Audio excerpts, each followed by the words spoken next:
Hey everyone, welcome back. Last episode we took care of the Guardian Ape. Today we're going to go ahead and work on working our way back to the top of Ashina Castle. You'll notice the game takes away a lot of our idols that we worked so hard to sit at. And the only one available to us is that abandoned dungeon entrance. So that's going to be where we head to next.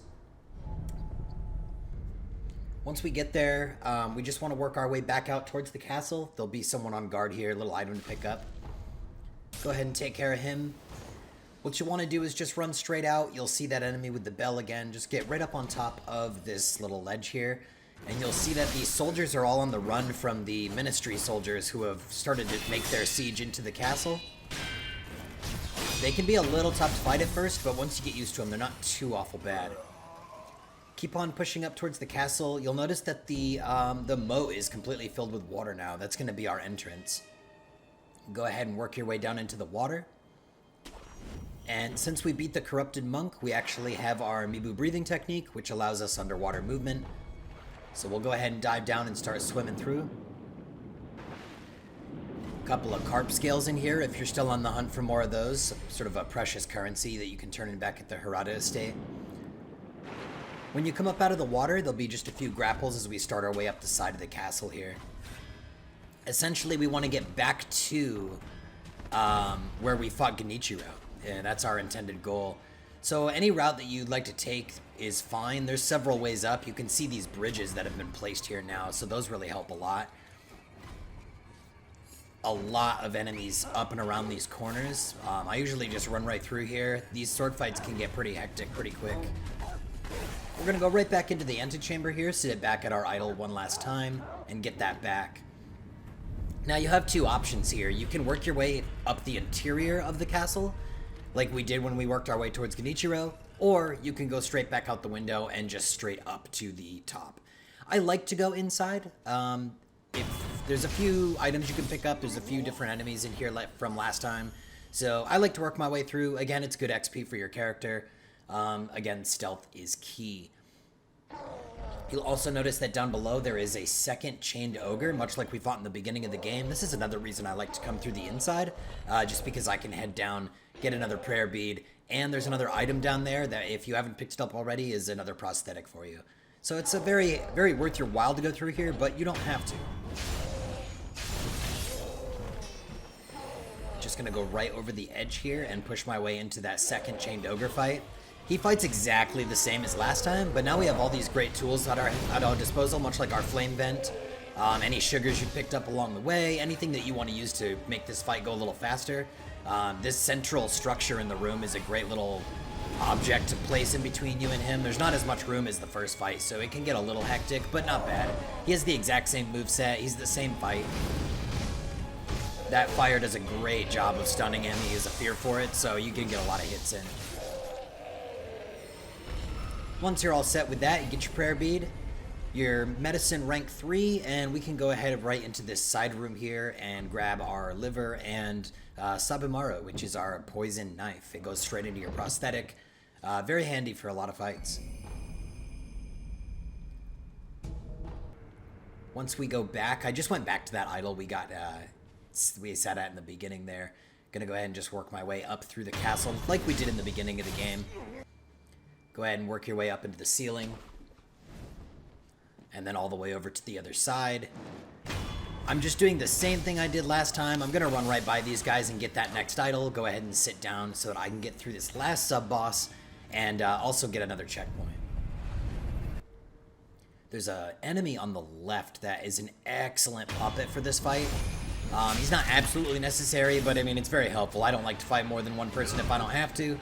So he helps a lot, pulls a lot of aggro, and you can take down this Lone Shadow together, which is really nice. He fights a lot like the other ones. He kind of has that like big sidekick that you can Makiri counter.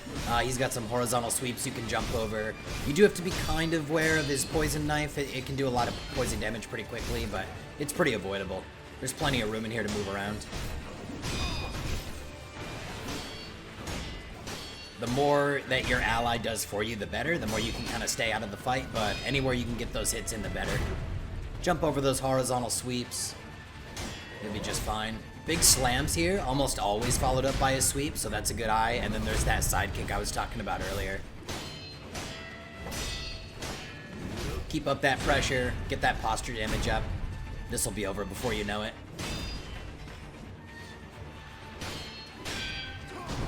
There's that poison dagger I was talking about before. I usually just go ahead and jump out of the way of those. After the flurry of kicks, it's almost always that big side kick, so there's a Makiri counter coming there you can kind of get ready for anytime. We'll get our prayer bead, and then we can go ahead and head up to the roof, where we will be meeting Owl, our adopted father.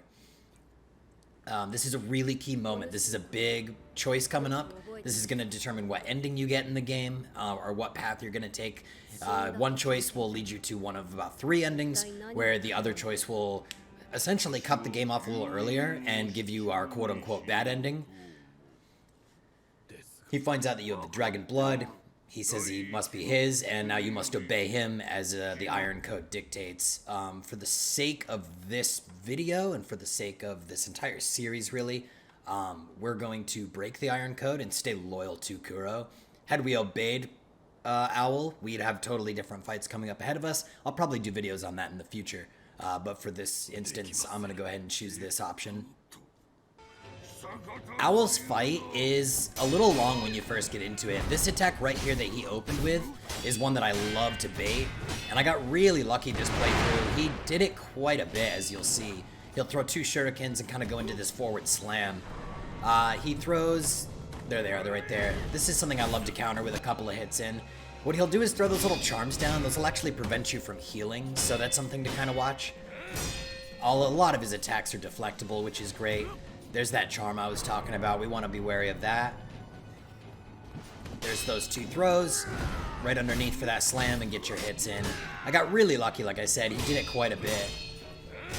There's all those deflections. Anytime he bounces off of you, he'll usually throw shuriken, especially in his first phase. You can dash forward through those and you won't be hit. Here it is again. So I just really took my time, sort of a death by 1,000 cuts approach.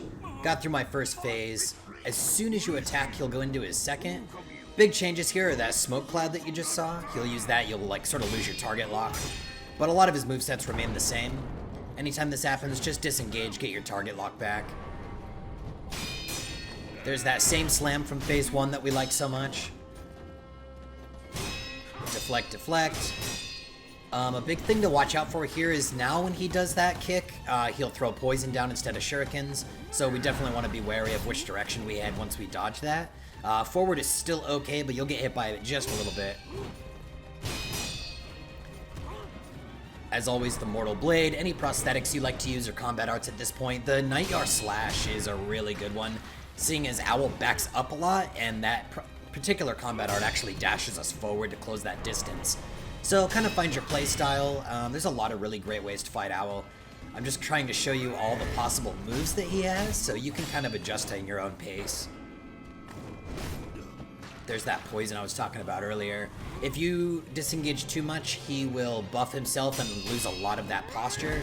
So you definitely want to keep him busy to the best of your ability. There's that charm. And there's that slam once again. I got so lucky this playthrough. He did it so much for me. So that really helped a lot, made this go a lot smoother. Just keep deflecting, stay within combat distance of him. I find that actually helps a lot, even though it's very busy of a fight. It'll keep him from doing that buff, so you'll keep that posture damage nice and high. And before you know it, you guys will be done with the Owl fight. It's a really fun fight. It's really hectic at first, but once you get a feel for it, it's actually one of my favorites. Get our execution. We'll get our memory, so that'll increase our attack power. We'll also receive an aromatic branch. It's one of the last items we need to make our way into Fountainhead Palace, to make our way into the next area of the game, and really start closing this game out. There's another idol for us that we can sit at, turn in, any memories we might have, acquire any skills you might need to grab, that kind of thing.